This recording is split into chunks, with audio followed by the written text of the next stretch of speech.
मंजिलों की दहलीज पर आ जाती है, जब सपनों के इरादों की पहचान हो जाती है। नमस्कार, मैं आपका दोस्त मदन मोहन भटनागर। मेरा साथ दे रही हैं चित्रा भटनागर। आज सतरंगी रेनबो की श्रृंखला की पहली कड़ी में आप सभी का हार्दिक स्वागत करता हूं, अभिनंदन करता हूं। रेनबो यानी इंद्रधनुष, 7 रंगों की सुंदर कमान, जिसे संगीत के 7 सुरों से सजाकर आपके सामने पेश किया जा रहा है। रेनबो में आज आप पाएंगे भारतीय सनातन संस्कृति से जुड़ा खजाना, महर्षियों, संतों और देशभक्तों से जुड़े अनमोल नगमे। सुर और ताल के साथ मिलेगा तन और मन का स्वास्थ्य, एक उपहार मनोरंजन का। तो चलिए आगे बढ़ते हैं। रेनबो की सांस्कृतिक खुशबुओं के सफर पर कार्यक्रम की शुरुआत करते हैं। उसकी वंदना प्रथम पूज्य का दर्जा है, जिनकी पहचान जो है हमारे आराध्य श्री गणेश भगवान। इसके साथ साथ विद्या, कला, संगीत और ज्ञान की देवी माँ शारदा, जिनमें विचारना, भावना और संवेदना का त्रिविध समन्वय है, उनकी स्तुति स्वरूप प्रस्तुत है नृत्य वंदना।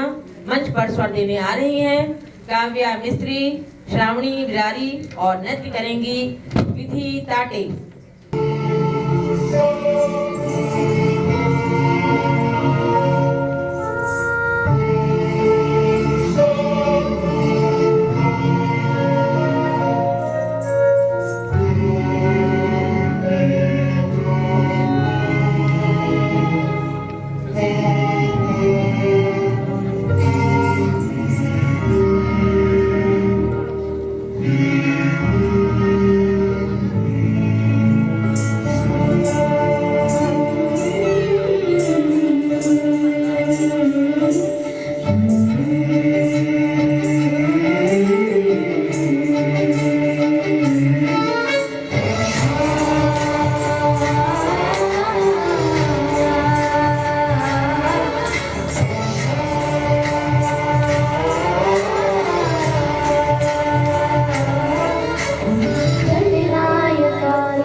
कभी हमने विचार किया है सत्य क्या है?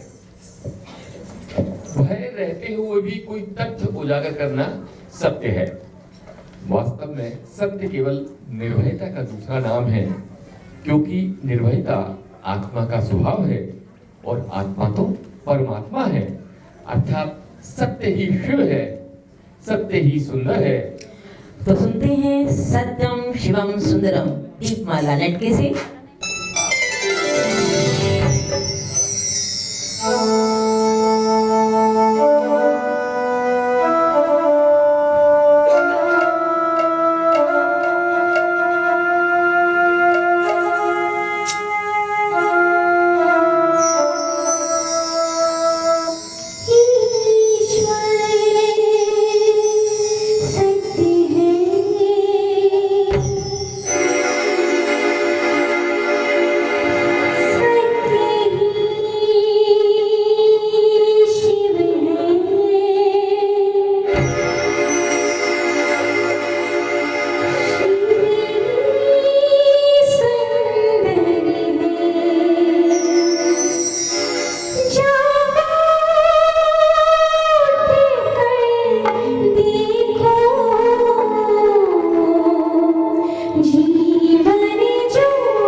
और ब्रह्म इनके अलावा हम साधारण को नहीं आते। इनके मतलब हम साधारण को नहीं आते, वही इनका अस्तित्व नकारा तो नहीं जा सकता। संस्कृति ही इसे सींचती है, समाज इसमें महत्वपूर्ण भूमिका निभाती है। सामाजिक उन्नति, परिवर्तन और प्रबोधन के कार्य संत ऋषि मुनि निभाते भी हैं। जी हाँ, जब कोई कलाकार कला और सफलता के लिए जुनून पाल लेता है, कला के प्रति समर्पित हो जाता है, तो सफलता विपरीत परिस्थिति में भी मिलती है। ऐसे ही कुछ आसार दर्शाता है नटरंग का ये नृत्य। मंच पर प्रस्तुत करने आ रही हैं विधि ताठी।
भक्ति की शक्ति के बारे में आपके क्या विचार हैं?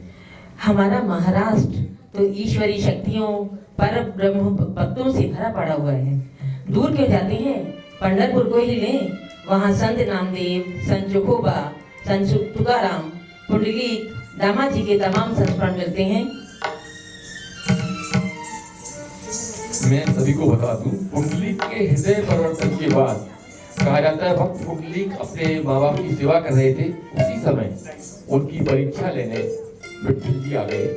तो उन्होंने विट्ठल जी पर ध्यान न देकर उनकी तरफ ईंट फेंकी और वो सेवा करते रहे। तो विट्ठल जी ने निश्चय किया कि वे 28 युगों तक इसी ईंट पर कमर पर हाथ रखकर खड़े रहेंगे। तो आइए डूब जाते हैं भक्ति गीत कन्हाड़ा राजा पांडुलिचा में, जिसे प्रस्तुत करने आ रहे हैं प्रफुल्ल लेटके।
रंग में रंग जाना तो आपने सुना ही होगा, इसका मतलब होता है सब कुछ भूलकर मगन हो जाना या लीन हो जाना। संगीत का भी यही असर होता है, जो रचना मनुष्य के रंग को आनंद के रंग से रंग दे उसे राग कहते हैं। हर राग का अपना रूप, अपना स्वरूप होता है, जो उसमें लगने वाले स्वरों और लय पर निर्भर करता है। यमन कल्याण थाट का एक भारतीय संगीत के मौलिक और बुनियादी रागों में से एक है। यह राग रूमानियत को बढ़ावा देता है, तभी रूमानियत में डूबे भजन और गीत राग यमन पर आधारित होते हैं। तो आप भी सुनिए मीरा का भजन केणु संग होली खेलूं, रूमानियत का आनंद ले। प्रस्तुत करने आ रही हैं मेघा रानी। मीरा का भजन है यमन कल्याण राग पर आधारित है और मैं आपके सामने पेश करने जा रही हूँ केराव के सामने।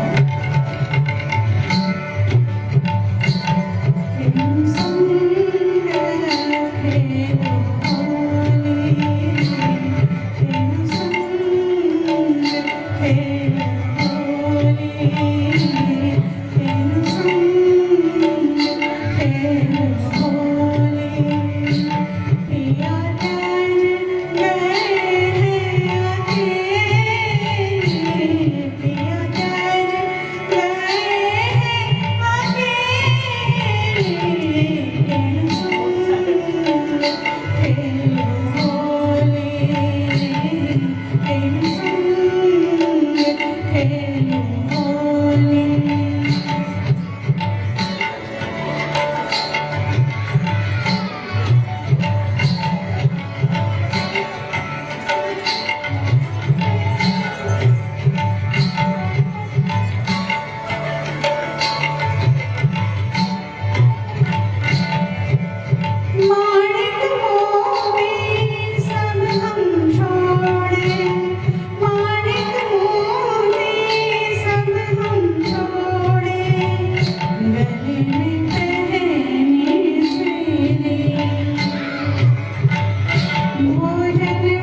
मीरा को प्रभु दर्शन दीजो, मीरा को प्रभु दर्शन दीजो।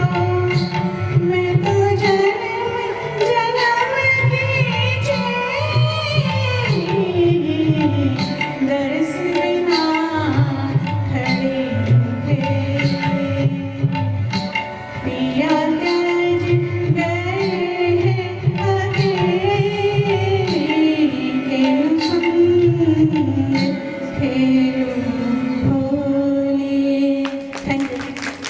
अभी आप सुन रहे थे होली पर की एक मेरा भजन, जो अभी अभी होली हम लोगों ने सेलिब्रेट की है और होली का त्योहार अभी जाके ही चुका है। तो ये थी हमारी मेघा रानी।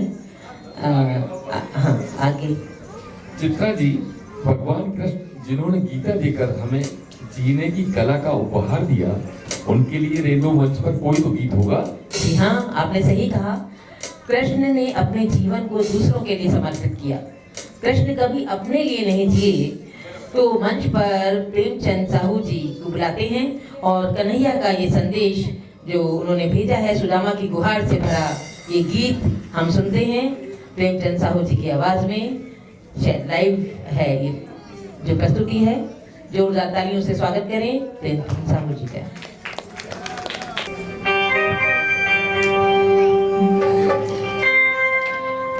देखो देखो ये गरीबी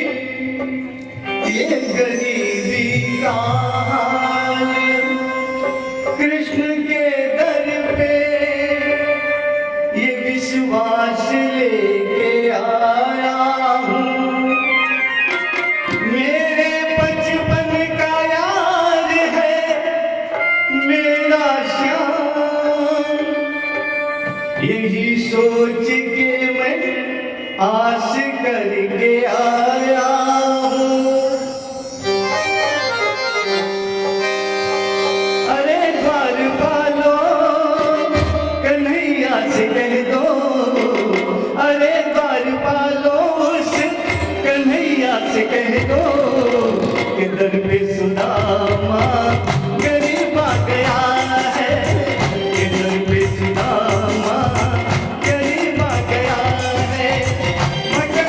भटकते न जाने कहाँ से, भटकते न जाने कहाँ से, तुम्हारे बहती के गरीब आ गया है, तुम्हारी बहती के गरीब आ गया है। आए द्वारपालो कन्हैया से कह दो कि दर पे सुदामा गरीब आ गया है।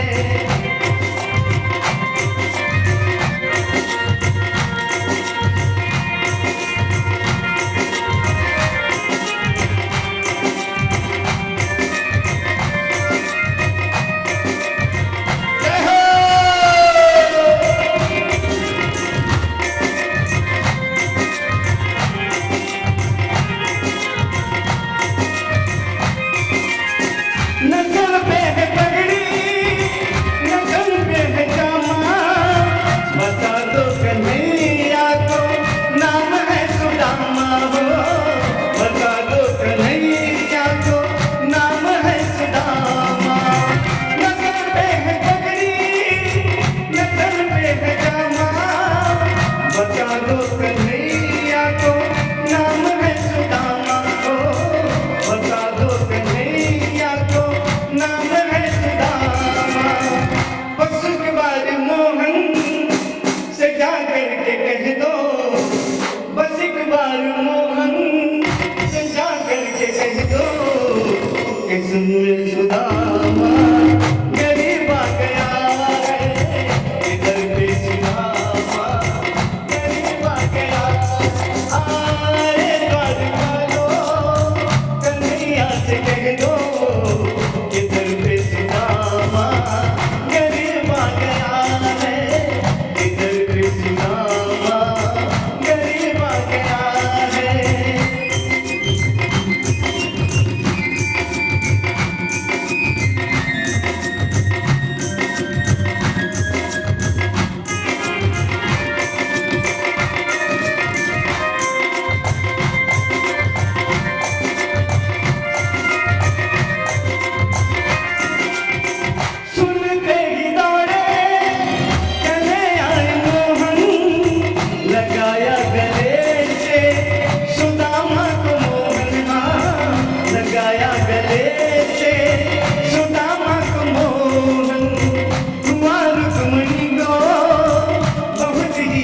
अचंभा हुआ रुक्मणी को बहुत ही अचंभा।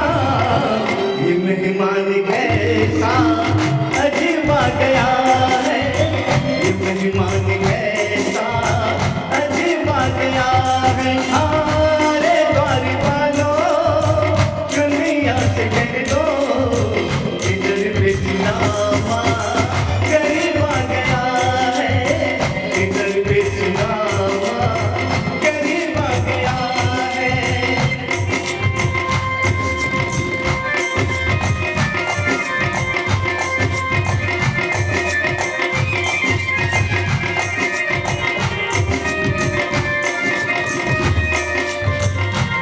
जय हो कृष्ण मुरारी की।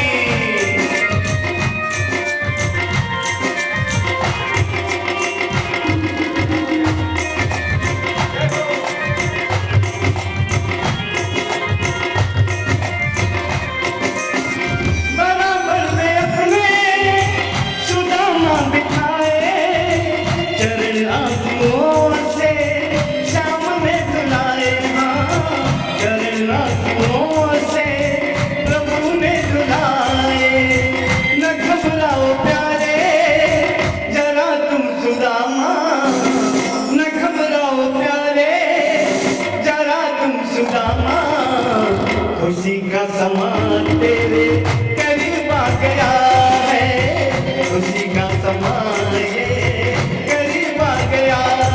अरे द्वार वालों कन्हैया से कह दो, अरे द्वार वालों उस कन्हैया से कह दो कि दर पे सुदामा गरीब आ गया है, इधर पे सुदामा गरीब आ गया है, इधर पे सुदामा गरीब आ गया है।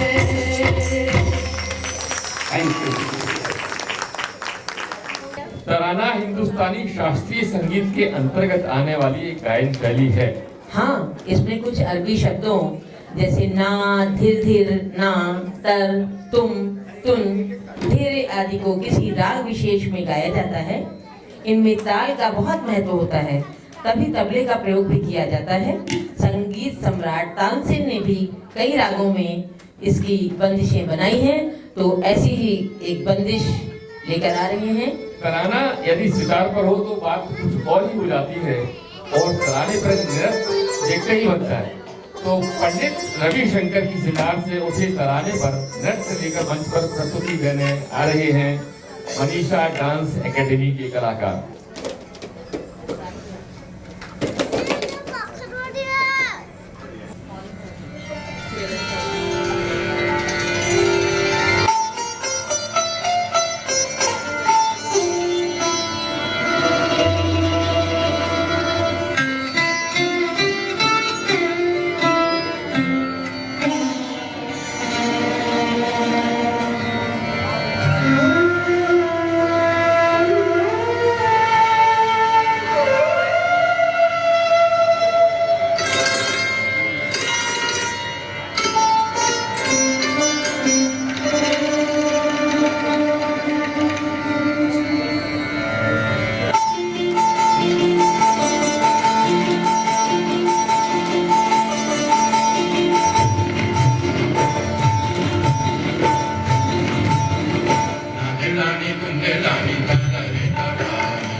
चित्रा जी, कौन सी पहेली बुझा रही हैं?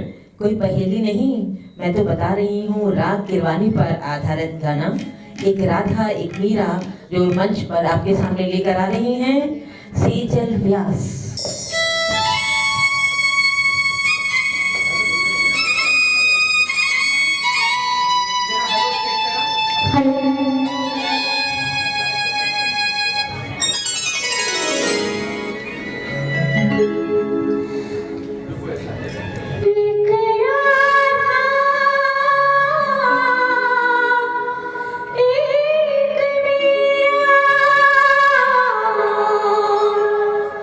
दो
किया होगा, प्रेम, संगीत, इनकी कुछ भाषा नहीं होती।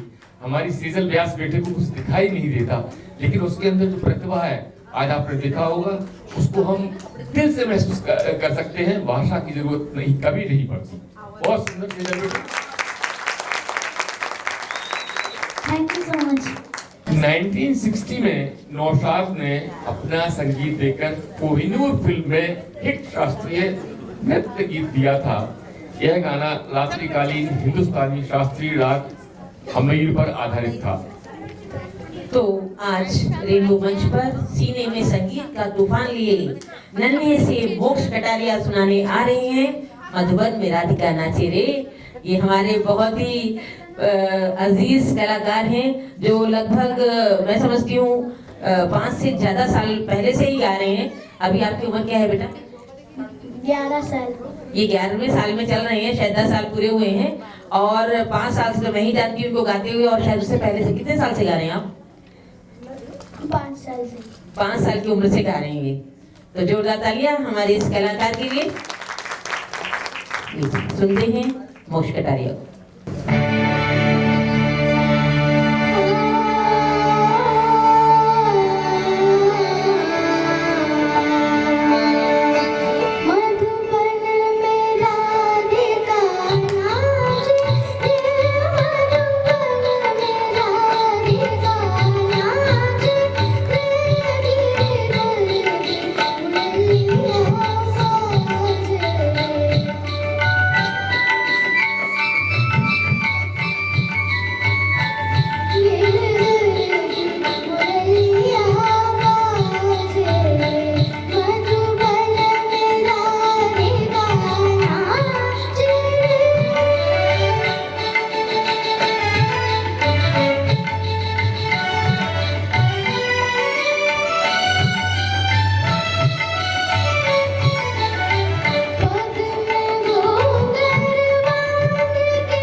और अब कार्यक्रम में थोड़ा सा ट्विस्ट है, थोड़ा सा नाच गाने से थोड़ा सा अलग है जो यहाँ पे अभी प्रस्तुति होने वाली है।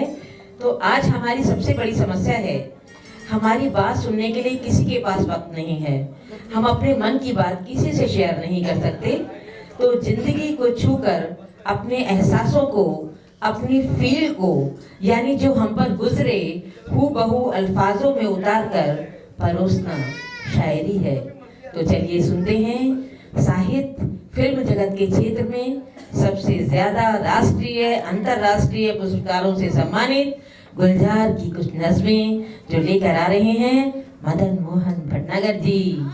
देखिए, कविता एक कान से सुनने की चीज नहीं है, आपको ढूंढना पड़ेगा, आपको फील करना पड़ेगा, तभी आप उसका आनंद उठा पाएंगे। रूह देखिए कभी, रूह को महसूस किया है? रूह देखिए कभी, रूह को महसूस किया है? जिस्म में रखी वो एक कतरा रोशनी, जिस्म में रखी वो एक टुकड़ा आग मट्टी को जिस्म बनाती है। जिस्म में रखी वो एक कतरा रोशनी, जिस्म में रखी वो एक टुकड़ा आग मट्टी को जिस्म बनाती है, जिस्म जलाती है, जिस्म को सब कुछ दे जाती है। रूह देखिए कभी, रूह को महसूस किया है?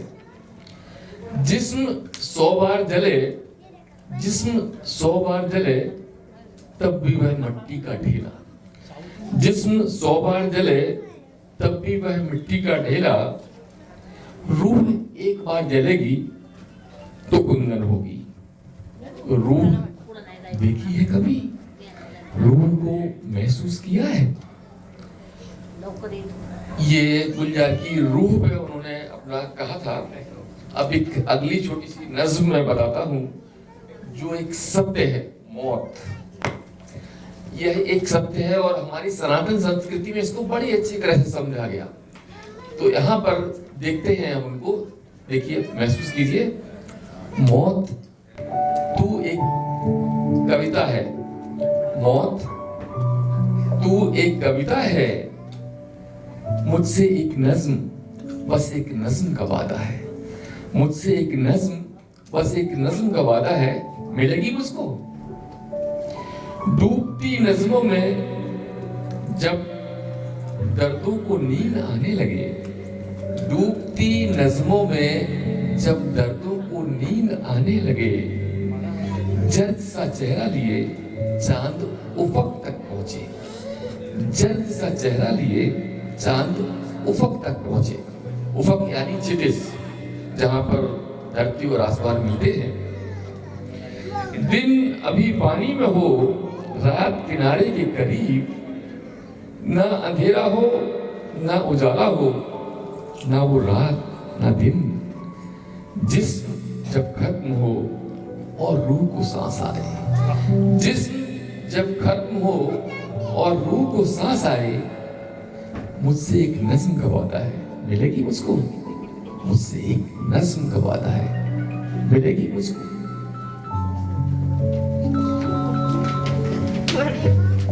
एक छोटी सी नज्म और है जो शायरों की स्थिति बताती है। शायर लिखते क्यों हैं? हमको लिखने की आवश्यकता ही क्या है? ध्यान दीजिएगा। मैं नज़्में ओढ़कर बैठा हुआ हूं, मैं नज़्में ओढ़कर बैठा हुआ हूं, मेरी हकीकत बता रहा हूं। लगता है कोई भी कोना, लगता है कोई भी कोना उठाता है कहीं से, कोई भी कोना उठाता है कहीं से, मेरे नंगे बदन में कब कभी सी दौड़ जाती है। बिना नज्म के मैं नंगा हूं अंदर से, सच बिना नज्म के मैं नंगा हूं अंदर से। बहुत सी चोटें तस्वीरों के अंदर ढांप रखी हैं, बहुत सी चोटें तस्वीरों के अंदर ढांप रखी हैं, बहुत से दर्द सूजे सूजे लफ्जों में छिपा रखे हैं, बहुत से दर्द सूजे सूजे लफ्जों में छिपा रखे हैं। ध्यान दीजिएगा, मुझे जब भी चोट लगती है, हाँ मुझे जब भी चोट लगती है, एक नई नस्ल लिखकर ओढ़ लेता हूँ, एक नई नस्ल लिखकर ओढ़ लेता हूँ।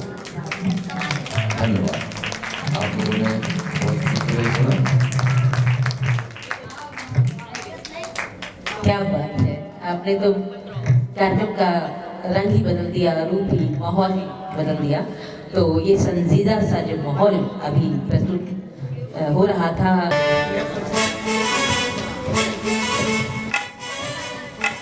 हेलो,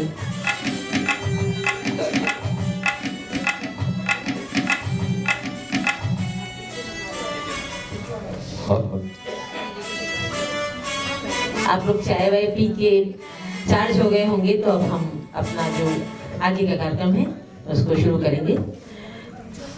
बांसुरी प्राचीनतम संगीत वाद्य यंत्रों में से एक है।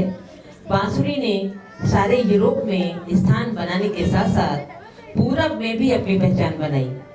हमारे शास्त्रों में मिल जाता है कि भगवान शिव ने श्री कृष्ण को बांसुरी उपहार स्वरूप दी थी और श्री कृष्ण ने बांसुरी अपने भक्तों के दिलों को जीतने के लिए उसको शस्त्र बनाया। तो चलिए आज टीके मनमोड़े जी से बांसुरी पर सुनते हैं ये शाम मस्तानी।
2016 को जी कंपनी द्वारा प्रियंका चोपड़ा का मराठी गाना रिलीज किया गया। प्रेरक और शक्तिशाली होने की वजह से इस गाने को फिल्म वेंटिलेटर के प्रचार के लिए खूब इस्तेमाल किया गया। इस गाने को बाबा शीर्षक दिया गया था। आपने सही कहा, यह गाना बाबा सभी पिताओं को श्रद्धांजलि है। तो मंच पर सुनते हैं बाबा गौरी राणे से।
चित्रा जी, भारुड़ दोहरा अर्थ लिए मराठी नाटकीय गीत होते हैं और अर्थ के स्तर पर भौतिकवादी अर्थ तथा गहरे स्तर पर आध्यात्मिक अर्थ होता है। भारुड़ में दर्शकों के लिए मनोरंजन के साथ साथ नैतिक निर्देश भी मिलते हैं। मैं जो समझती हूँ, भारुड़ पुरानी कविता का स्वरूप है, जिसमें कॉमेडी की आड़ में अलग अलग संप्रदाय, अमानवीय प्रथाएं, दाम्पत्य जीवन या धोखेधड़ी के व्यवहार की निंदा करने के लिए उसका प्रयोग किया जाता है। मुख्य रूप से भारूड एकनाथ महाराज और संत तुकाराम द्वारा लिखे गए। आज मंच पर सुहास कांबले संत तुकाराम जी का भारूड फू बाई फू फू गड़ी फू लेकर आए हैं। स्वागत करें जोरदार तालियों से हमारे सुहास कांबले का, क्योंकि भारूड कोई आसान चीज नहीं है जिसको सब कोई प्रस्तुत कर सकता है। तो ये हमारे बेटे सुहास जी जो हैं, उन्होंने इसको यहाँ प्रस्तुत करने के लिए जो मानस बनाया, उनकी इस जज्बे को हम प्रणाम करते हैं।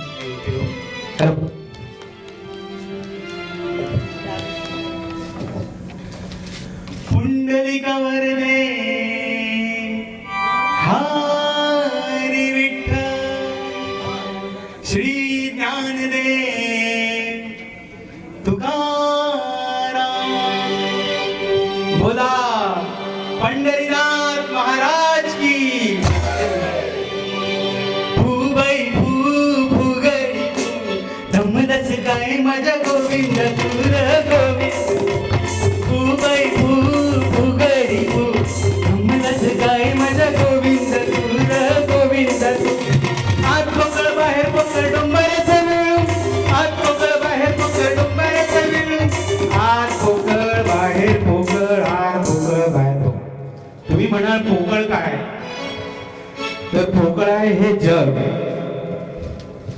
पोकळ आहे ती माणसांची वृत्ती ज्यांनी रशियात आता हमला केला, पोकळ आहे ते पाकिस्तानी जवान जे आपल्या जवानांना रोज गोळीबार करतात, पोकळ आहे ते नेते जे जात पात धर्मावरून आपल्यात भांडणं लावतात। मग सजीव काय आहे, तर भरीव आहे माझ्या आईची माया, तुमच्या आईची माया, जी वर्षोनवर्ष नेहमी भरीवत राहते। माझ्या बायकोचं प्रेम, तुमच्या बायकोचं तुमच्यावरचं प्रेम, जेव्हा कधीही आपण विचार करतो ते बायकोचं प्रेम कधी आईसारखं होतं कळतही नाही। मग फूबाई फूगडी फू धम्मदस काय माझ्या गोविंद तुर गोविंद। आत पोकळ बाहेर पोकळ डोंबराचा वेळू, आत पोकळ बाहेर पोकळ डोंबराचा वेळू, म्हातारवाणी नवरा केलं तोही तोड खेळू आता फुगडी फू। फूबाई फूगडी फू धम्मदस काय माझ्या गोविंद तुर गोविंद तू। फूबाई फूगडी फू धम्मदस काय माझ्या गोविंद तुर गोविंद। नवी नवी नवरी तवा शौरी वाणीला जर, नवी नवी नवरी तवा शौरी वाणीला जर, नवी नवरी नवी नवरी नवी नवरी नवी नवरी। पूर्वीच्या बायका बघा, चूल आणि मूल एवढंच, आणि आता जीन्स घालतात, पॅन्ट घालतात आणि नवऱ्याच्या खांद्याला खांदा लावून तुमच्याबरोबर संसार सुद्धा करतात, कामावर जातात, घरी येतात, मुलं पण सांभाळतात, जेवणही करतात। मग नवी नवी नवरी तवा शौरी वाणीला जर, नवी नवी नवरी तवा शौरी वाणीला जर, झाली चिली पिली आता कोंबडी वाणी तुला आता फुगडी फू। फूबाई फूगडी फू धम्मदस काय माझ्या गोविंद तुर गोविंद तू। फूबाई फूगडी फू धम्मदस काय माझ्या गोविंद तुर गोविंद तू। फूबाई फूगडी फू धम्मदस काय माझ्या गोविंद तुर गोविंद। काजळ लावी कुंकू लावी टिकली लावी लोका, काजळ लावी कुंकली लावी टिकली लावी लोका, काजळ लावी टिकली द्यावी, टिकली द्यावी लोका। आता टिकली, पहिल्याच्या बायका कपाळावर कुंकू लावायच्या, आता एवढीशी ती टिकली, ती कधी आरशावर, कधी बिछाण्यात, कधी टॉयलेट मध्ये। मग काजळ लावी टिकली दावी लोका, काजळ लावी टिकली दावी लोका, देवाजीचा शब्द नाही रंग झाला फिका, आता फुगडी फू।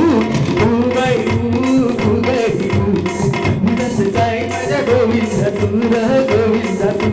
फूबाई फूगडी फू धम्मदस काय माझ्या गोविंद तुर गोविंद तू।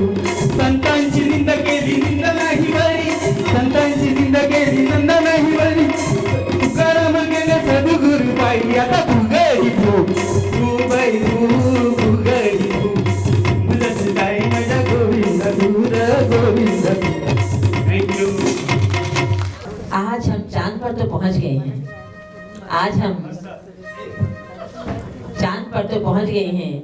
हर कोई अपनी अपनी जगह बनाने में लगा है और चारों तरफ एक कड़ी प्रतिस्पर्धा के कारण व्यस्तता ओढ़े एक दूसरे से दूर होते जा रहे हैं, कहीं खोते जा रहे हैं। हमारी हंसी कहीं खो सी गई है। तो रेनबो के इस मंच पर हमें हंसने का मौका देने के लिए मंच पर आ रहे हैं श्री मदन मोहन भटनागर जी। मैं आप सभी से पूछता हूँ, आपने कभी इश्क किया है? कितने 4-5 हाथ उठे, बहुत खुशी की बात। लोग कहते हैं इश्क से बड़ी सजा नहीं, मैं कहता हूँ इश्क से ही जीवन सजा है। इश्क से ही जीवन सजा है, ये बिल्कुल सच है। इश्क जिंदगी छूने का जरिया है, इश्क इबादत है। जब से लिविंग का फैशन चला है, आज इश्क की परिभाषाएं बदल गई हैं। आज के जमाने में व्हाट्सएप, फेसबुक पर इलू इलू करने वाले हमारे जमाने के प्रेम पत्रों को भेजने के चैलेंजेस की सोच भी नहीं सकते। कुछ लोग जरूर जानते होंगे, हमारे जमाने में हमें प्रेम पत्र बड़े तुड़े मुड़े से मिलते थे, वो भी हम छिप छिप कर ही पढ़ पाते थे। मैंने भी इश्क में बहुत कष्ट पाया, तब कहीं इन्हें जीवन में अपना बना पाया। उम्र में मैं इनसे 2 साल बड़ा हूँ, स्कूल में भी 2 साल आगे था। इनसे इश्क क्या हुआ, घर मोहल्लों के ताने की परवाहों के बिना एक ही क्लास में लगातार 2 साल फेल होने का रोमांच उठाया। तब कहीं इन्हें अपने साथ अपनी क्लास में पाया, तब कहीं इन्हें अपने साथ अपनी क्लास में पाया। इश्क क्लासमेट से होने के फायदे हजार, इश्क क्लासमेट से होने के फायदे हजार। एक तो रोज आंखें चार, लव लेटर भी हो जाते क्लास में ही तैयार। चाहे कड़ाके की सर्दी हो या बरसात, हम रहते स्कूल जाने को सबसे पहले तैयार। अटेंडेंस शॉर्ट कभी नहीं होती अगर इश्क क्लासमेट से हो जाए। इश्क में रहकर मेरा हंसना मुस्कुराना किसी को ना भाया, और एक क्लास में रहने का सिलसिला आगे बढ़ ना पाया। कभी तो इस स्कूल से नाम कटा, मेरे सालों ने इनको एक बड़े स्कूल में एडमिशन कराया। मैंने हार नहीं मानी, इश्क में प्रेम पत्रों से काम चलाने का आइडिया मेरे दिमाग में आया। दरअसल मेरे साले बड़े जालिम थे। मेरा इनके मोहल्ले में आने से सारा मोहल्ला महक जाता था, क्योंकि मेरे होने वाले सालों ने खबरी बहुत से पाल रखे थे। मेरे पहुंचते ही सीटियां और तरह तरह की आवाज से मुझे पकड़ने के चक्रव्यूह रचे जाते थे, मुझे पकड़ने के चक्रव्यूह रचे जाते थे। मुझे वो दिन अच्छी तरह से याद है। 19 जनवरी दिन रविवार था। लखनऊ की कड़कड़ाती सर्दी में जैसे ही प्रेम पत्र देने में इनके कमरे की खिड़की पर पहुंच पाया, किसी खबरी ने ये संदेश जालिम सालों तक पहुंचाया। किसी खबरी ने ये संदेश जालिम सालों तक पहुंचाया। फिर क्या था, उन जालिमों ने पहले मुझे अपने पालतू कुत्ते से कटवाया, फिर गलियों के कुत्तों को मेरी तरफ छू करके मुझे दौड़ा दौड़ा कर भगाया, मुझे दौड़ा दौड़ा कर भगाया। मैं जीवन में हार नहीं मानता, मैंने भी इसे कड़ी चुनौती पाया। पहले तो 14 इंजेक्शन लगवाए, उस समय 14 इंजेक्शन लगते थे, आज तो 1 इंजेक्शन में भी काम हो जाता है। पहले तो 14 इंजेक्शन लगवाए, फिर स्कूल की सारी किताबें बंद कर मैं कुत्तों को मनाने, कुत्तों को समझाने साहित्य का पूरा सेट खरीद लाया। मैं कुत्तों को मनाने का साहित्य का पूरा सेट खरीद लाया। अब मैं देर रात तक कुत्तों को बेवकूफ बनाने, उन्हें डराने और मनाने के उपायों को गंभीरता से पढ़ता। मेरी तो घर में इज्जत ही बदल गई। जो लड़का बिल्कुल नहीं पढ़ता था, अब देर रात तक स्टडी रूम में पढ़ते देख मम्मी ने पिताजी को तभी बताया, लगता है लड़का इस बार बोर्ड में टॉप करेगा। इस उम्र में जब इतनी मेहनत करेगा, आगे जीवन में तहलका ही मचाएगा, नाम परिवार का रोशन कर जाएगा। इसकी आंखों का ख्याल रखना, पिताजी ने घर में सभी को समझाया। अब तो हर घंटे स्टडी टेबल पर मैंने गिलास बादाम, पिस्ते और मलाई वाले दूध का रखा पाया। इस बहाने मुझे जाहिल से जाहिल कुत्तों को मनाना आ गया, गली के हर कुत्ते को समझाना आ गया। उसके बाद कोई भी खूंखार कुत्ता मुझे काट नहीं पाया और मैंने वर्ल्ड एनिमल सोसाइटी की तरफ से विश्व स्तर का कुत्तों पर नियंत्रण का अवार्ड भी पाया। फिर तो मेरी चल निकली देश विदेश से बड़ी बड़ी डॉग सोसाइटी के कुत्तों को ट्रेनिंग देने की, कुत्तों को वश में करने के लिए वो लोग मुझे बुलाने लगे। मैं एक बात और बता दूं, मेरे ही ट्रेंड कुत्तों ने वर्ल्ड डॉग शो में करोड़ों डॉलर का अवार्ड भी पाया। यदि तुम शिद्दत से मांगो तो सारी कायनात तुम्हें देने में झुक जाती है। मैंने इसे भी एकदम सही पाया। भारतीय रेल सेवा परीक्षा के इंटरव्यू में न जाने कौन सा कुत्ता प्रेमी हेड बनकर आया। उसने कुत्तों के बारे में तरह तरह के सवाल पूछ डाले। उसने मेरे हर उत्तर से स्वयं को पूरी तरह संतुष्ट पाया। वो ही मुझे नंबर 1 पर लाया और मुझे अच्छा रैंक दिलवाया। तभी तो मैं इंडियन रेलवे में इंजीनियर बन पाया। मेरे इंजीनियर बनते ही मेरे लिए रिश्ता इनका आया। मैं भी मुस्काया क्योंकि जालिम सालों को अपने सामने हाथ जोड़ी खड़े पाया, अपने सामने हाथ जोड़ी खड़े पाया। सभी ने हमारा धूमधाम से विवाह रचाया। तभी तो आज मैं आपके सामने खड़ा हो पाया हूँ। आज मेरी स्थिति है, अच्छे से अच्छे खूंखार कुत्ते मुझे देख घबराते हैं, कुछ तो देखकर भाग जाते हैं तो कुछ मेरे पीछे चल तो मिलाते हैं। आपको कहीं भी कभी भी किसी भी गली का कुत्ता परेशान करे, मुझे किसी भी समय बुला लीजिए, मैं आपकी हेल्प करूंगा। धन्यवाद। चलिए, ये थे श्री मदन मोहन भटनागर जी जो आपको हंसा रहे थे, गुदगुदा रहे थे। हम कार्यक्रम में आगे बढ़ते हैं। राजेश मनमोड़े जी हैं। राजेश मनमोड़े जी, आप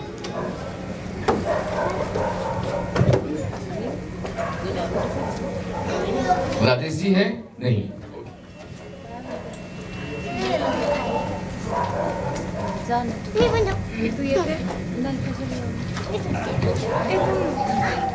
तिला घेऊन चालू जाऊ तुम्ही।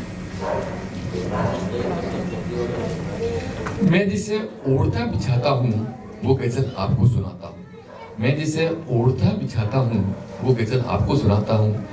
एक जंगल है तुम्हारी आंखों में जहाँ मैं राह भूल जाता हूँ। एक जंगल है तुम्हारी आंखों में जहाँ मैं राह भूल जाता हूँ। तो एक खूबसूरत गीत प्रस्तुत करने आ रही हैं चित्रा भटनागर जी। स्वागत है चित्रा जी आपका।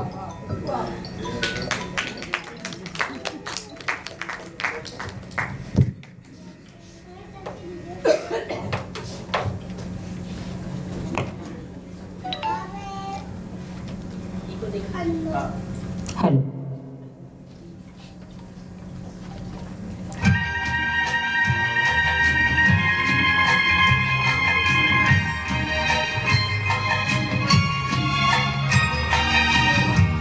तेरी आँखों की सिवा दुनिया में रखा क्या है।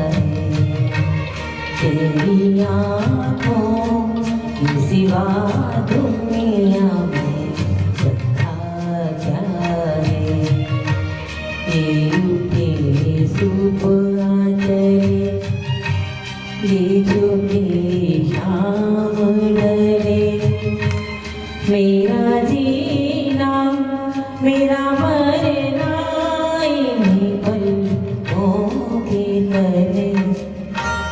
तेरी आँखों की सिवा दुनिया में रखा जाए।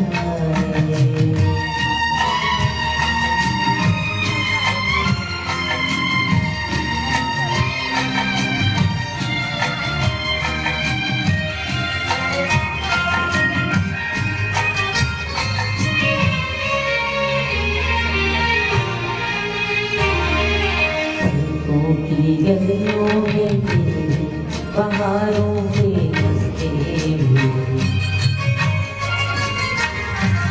मेरे ख्वाबों की क्या क्या नगर में बसते हुए हो। पलकों की गलियों में तेरे बहारों के रस्ते हुए। ये उठे सुबह चले, ये झुके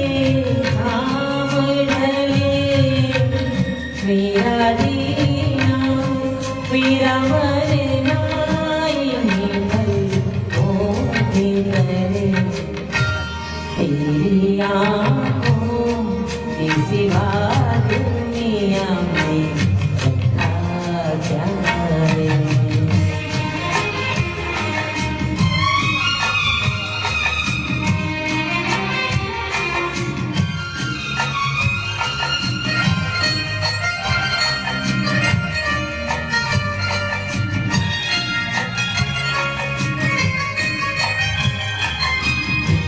मेरे आने वाले ज़माने की तस्वीर है, चाहत की काजल से ली कोई मेरी तकदीर है। ओ, ये मेरे आने वाले ज़माने की तस्वीर है।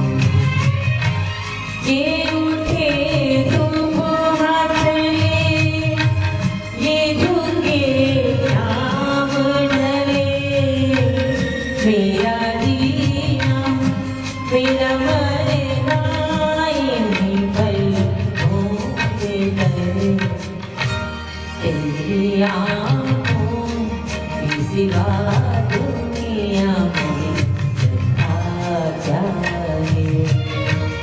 ये उठे सुबह चले, ये झुके शाम ढले, मेरा जीना मेरा मरना यहीं पलकों के तले, तेरी आँखों के सिवा दुनिया में रखा क्या है। तेरी आँखों के सिवा दुनिया में रखा क्या है। Thank you. एक ढलती शाम तुम्हारे साथ, ख्वाहिश ये कोई और ना हो, ख्वाहिश ये कोई और ना हो, दोनों के दरमियान। तो मैं आमंत्रित कर रहा हूँ मोक्ष कटारिया को, एक बहुत ही सुंदर प्रस्तुति लेकर आ रहे हैं। मोक्ष।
कबीर को कौन नहीं जानता। संत कबीर राम भक्त थे। वो कपड़ा बुनकर अपना जीवन यापन करते थे। कबीर कपड़ा बुनते बुनते भी राम नाम जपते रहते। इस तरह उनकी दिनचर्या में राम भक्ति शामिल हो गई थी। आप लोगों को बता दूं, एक बार वो बुनते बुनते राम नाम जपते रहे, कपड़ा बुना नहीं था, उनकी आंख लग गई। लेकिन जब उनकी आंख खुली तो वो शेला पूरा बुना हुआ था।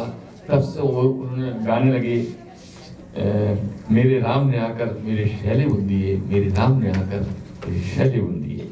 तो चलिए आज गौरी रानी से सुनते हैं कबीरा पिंटू।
आदत नहीं पीठ पीछे बुराई करने की, आदत नहीं पीठ पीछे बुराई करने की, दो लफ्ज कम बोलता हूँ पर सामने बोलता हूँ। तो ऐसे ही अशार उनके गीत में हम सुनने वाले हैं। तो एक नैतिक संदेश लेकर आ रही हैं हमारे सामने सुहास कांबले। नजर जो दुश्मन पे भी मेहरबान, नजर जो दुश्मन पे भी मेहरबान, सुबह वो जो एक प्यार की दास्तान, किसी ने कहा है मेरे दोस्तों, किसी ने कहा है मेरे दोस्तों, बुरा मत सुनो, बुरा मत देखो, बुरा मत कहो,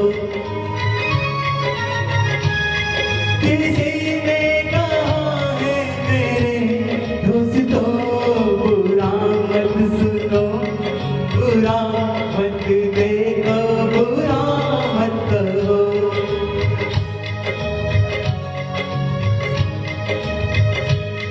बुरा मत सुनो, बुरा मत देखो, बुरा मत कहो, बुरा मत सुनो, बुरा मत देखो, बुरा मत कहो।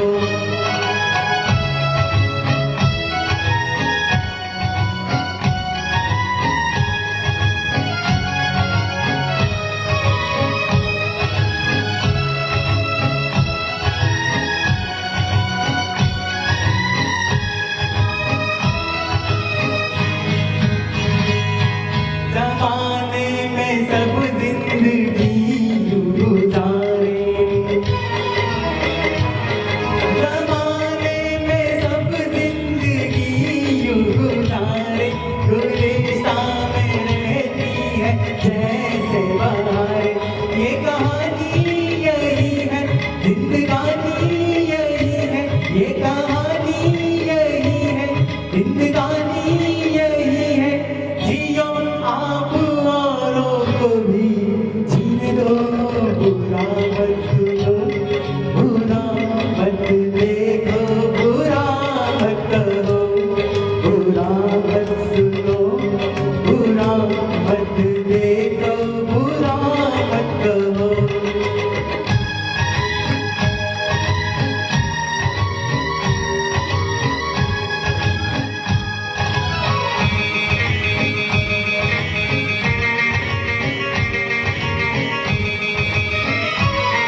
हंसी है बहुत जुल्फ के भी फसाने, हंसी है बहुत जुल्फ के भी फसाने, वो आपकी बातें वफा के तराने, ये तराने सुनाऊं, ये फसाने सुनाऊं, ये तराने सुनाऊं, ये फसाने सुनाऊं, मगर याद रखो मेरे साथियों, बुरा मत सुनो, बुरा मत देखो, बुरा मत कहो, किसी ने कहा है मेरे दोस्तों, बुरा मत सुनो, बुरा मत देखो, बुरा मत कहो। देखिए, इस गाने का मकसद यही था। इस दुनिया में लोग कहते हैं बुराई है, लेकिन उससे कहीं ज्यादा अच्छाई है। हमें जो दिखाई देगा हमें वो मिल जाता है। तो ये संदेश था इस गाने में। अब कार्यक्रम में बहुत सारे अच्छे आइटम थे, लेकिन समय सीमा के कारण वो हम स्थगित करना पड़ रहा है।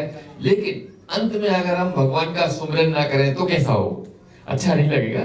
तो चलिए हम मंच पर बुला लेते हैं दीपमाला, प्रफुल्ल और हमारे प्रेमचंद साहू जी को।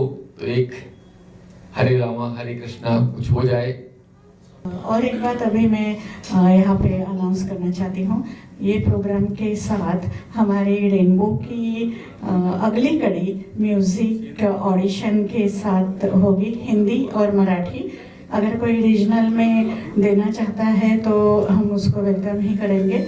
और उसके बाद सेमीफाइनल और फाइनल जैसे अपना संगीत का ऑडिशन होता है, लेकिन इसमें डिफरेंस सिर्फ इतना होगा, पार्टिसिपेंट और सिलेक्ट जो होंगे विनर्स दोनों को मंच मिलेगा। इधर अपना कल्चरल एक्टिविटी, पार्टिसिपेंट के लिए अलग प्रोग्राम होगा, विनर्स के लिए अलग प्रोग्राम होगा। और जो भी हम लोग उसमें से इनकम इकट्ठा करेंगे वो कैंसर के लिए उनके जो एनजीओज है टाटा से एफिलेटेड, उनको हम डोनेट करेंगे। ये इंद्रधनुष में रंग बहुत थे, लेकिन समय सीमा होने की वजह से आज हम कुछ रंग नहीं देख पा रहे हैं। आप लोग विश्वास कीजिए, अगली कड़ियों में ऐसे ऐसे रंग देखेंगे कि आप लोग बहुत ही प्रसन्न होंगे और उनमें ज्ञान भी होगा, संस्कृति भी होगी। हमारी सांस्कृतिक धरोहर बहुत बड़ी है।